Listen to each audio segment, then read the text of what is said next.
Wagwan, everybody, it's your girl Lala. It's your girl Lala. Soundman kill another one. Me the girl a wife. And I am back on your phone, your TV, your tablet, your desktop, your laptop, whatever it is that y'all are watching me on.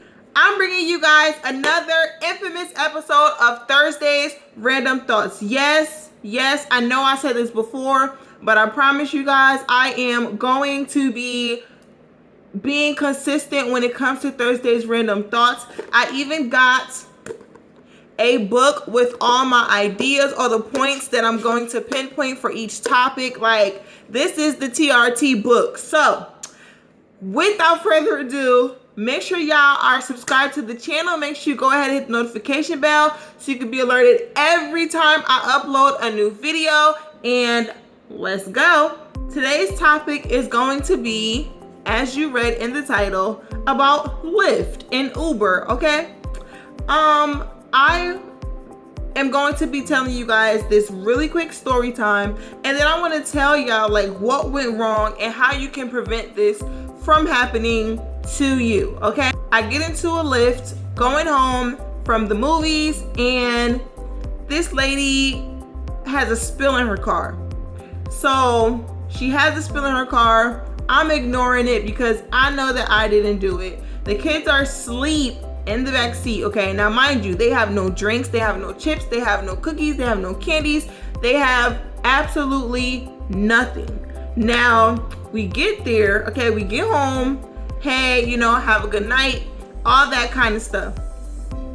Next thing you know, about 3 days later, I see $50 charged to my checking account.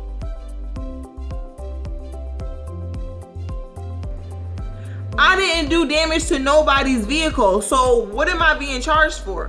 So I'm like, okay, maybe something did happen that I wasn't aware of. So next thing you know, about a half hour later, I get another email from Lyft sending me pictures of the damage that I supposedly did to this woman's car.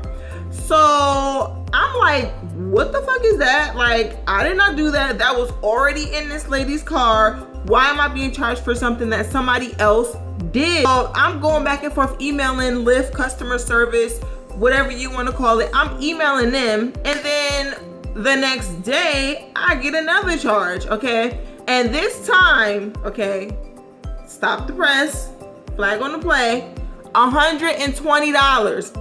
So altogether, I was charged $170 for damages that I did not do. Now, I am not a crazy person. Like, if I know for a fact that I did damage to somebody's vehicle, it costs. It costs to get it fixed. It costs to get it looked at. It costs to replace parts if you need to do that. Like, I know these things, but I didn't do this. So I'm emailing Lyft again, and this time I am furious. Like, I'm freaking furious, and it just feels like nobody is trying to hear what I'm saying. So I start asking the obvious questions that anybody that's innocent, or you know, that is being accused or charged for something that they didn't do, I start asking the questions that I feel anybody in my position would be asking. So the very first thing that I brought up was, how are you guys, now I'm talking to the Lyft, okay? Talking to customer service, how are you guys able to tell if I did the damage, a customer, or if the driver did the damage, okay? They said that there is no way for them to tell if the customer did the damage or if the driver did the damage. So this means that pretty much a driver could do any kind of damage to the inside of their car and say that the customer did it, and all they have to do, mind you, okay, I remember earlier I told y'all they sent me pictures of the damage. The person went and got their car looked at, okay, brought all the paperwork from wherever they got their car fixed and prices and things like that to Lyft, and Lyft charged me, okay? So that's where I'm going with this point. There is no way for them to tell how or who made the damage, who did what to this vehicle. The second thing that I brought up was the company automatically, which is Lyft, the company is Lyft. Lyft automatically takes the word of the driver, okay?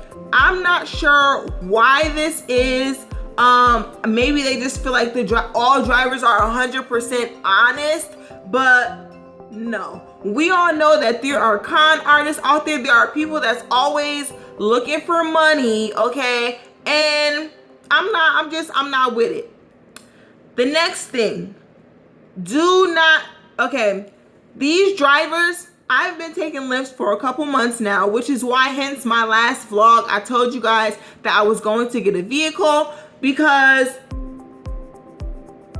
the drivers don't check their seats, they don't check their cars between rides, okay? I wish somebody would comment in the comment section telling me that they check between every ride and they a Lyft driver, they a Uber driver, whatever. I ain't trying to hear it. They never check. They drop you off and then they click to the next person's address and they keep driving. Nobody gets out their car to check nada, nothing, zip, zero, nothing. They never check.